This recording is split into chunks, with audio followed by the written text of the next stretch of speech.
Betty. Okay. I'm Wayne. And I'm Stephanie. And we're here with Nick Varricchio from the play Happy Days at the Westchester Broadway Theatre, which you can see the stage behind us, and there'll be people milling around.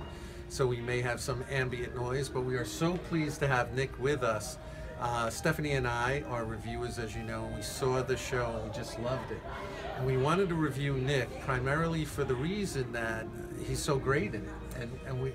And a show like this really is an iconic show with an iconic character, and we really wanted to get from him how he was able to pull it off. So, ooh, I still feel like I'm trying to pull it off. well, tell us how you. First of all, were you trepidatious when the part came up for the Fonz? Yeah, a little. But when I first got the breakdown, it said Happy Days, the musical, and I was like, why are they making it a musical? But then I did it, and then I found out that my good friend Jonathan Stahl was directing it, so I felt like this would be a really safe environment to step outside my comfort zone and take on this iconic role.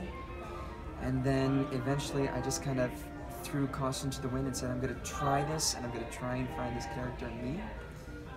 And I still get a little nervous, but I feel like if Henry Winkler came, I'd be doing him proud. Well, we met Henry a couple of years ago at one of those shows, and he was just the nicest person.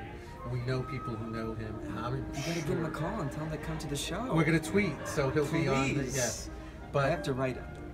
That's on my list. I'm sure he would love your performance.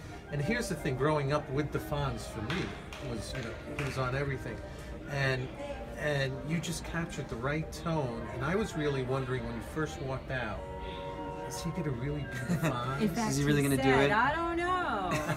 Didn't take long. I think that every day, knowing that the audience is probably thinking. Well, what did you do to prepare? Like, did you watch all So episodes of what Happy I did, Days? what I did was I watched American Graffiti first, which was a fantastic film. I told everybody about it because I heard that Happy Days was kind of a representation of that time and that period, and it's a brilliant film. And then I think one of the first things I did was I watched the best of Fonz on YouTube. I checked out all the best of clips, and then I started slowly trying to watch the episodes. I also wanted to do like a back entrance in terms of getting into character, so I watched the making of Grey Gardens with Drew Barrymore and Jessica Lange, and I would watch their interviews, and they would talk about, just getting the voice and then the mannerisms, and then you'd be able to slip right into that character. And I thought, how clever. So I did that.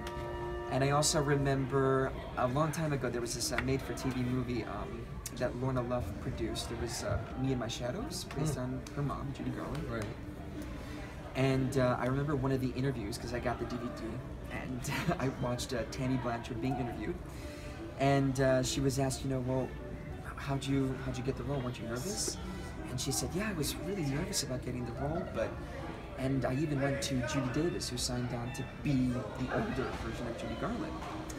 And she said, how you feeling? And she said, I don't know if I can do it. And Judy Davis responded, well, it's not so much as a matter of if you can do it or not, but whether you're up for the challenge.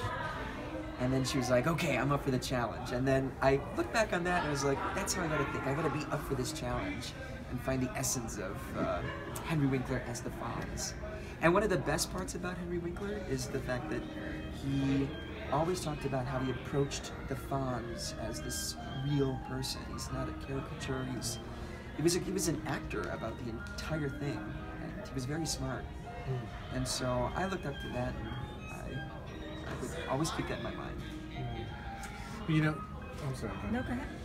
As a director, if I were directing a show, I'd be very concerned about whether or not you could, because in most shows you got to make the part your own, but in this one you had the double duty of capturing the essence of the Fonz, but you still had to bring something of your own to it, otherwise you'd be a caricature. Like a caricature, right? Yeah. Almost phony. It's funny, I took the script to Bryant Park in New York City. Awesome place. And I told my friend Jody, come on down, I got the script and I gotta memorize it in like 2-3 days.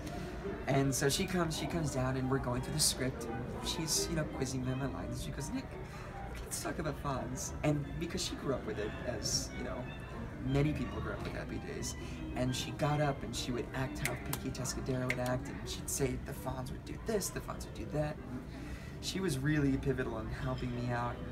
just giving me some clues and hints, and there she was performing in Bryant Park. And kind of introducing me to who the Fonz was and his signature things, and nailing that on the head.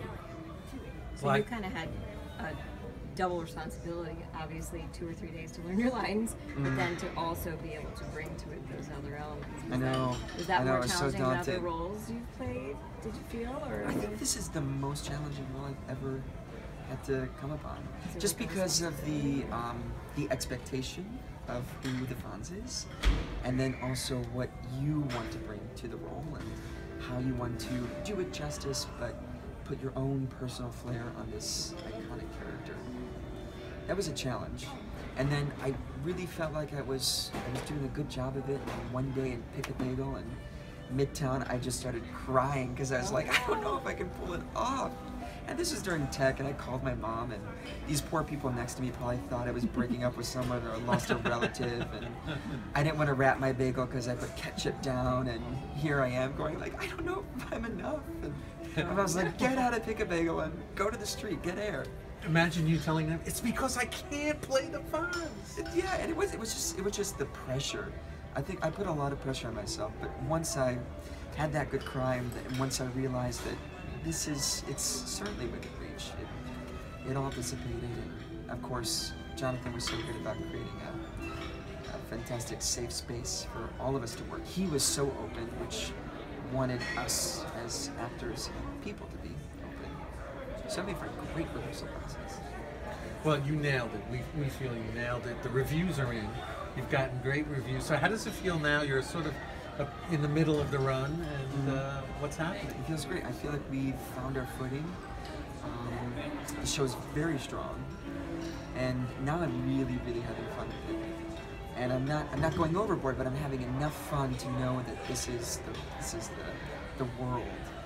And it's what's also great about this show is that the Fonz isn't in so many production numbers.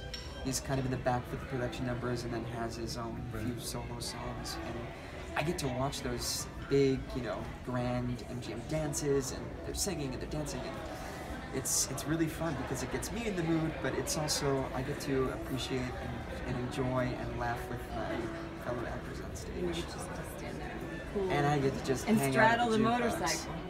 Yeah. You ever ride a motorcycle before?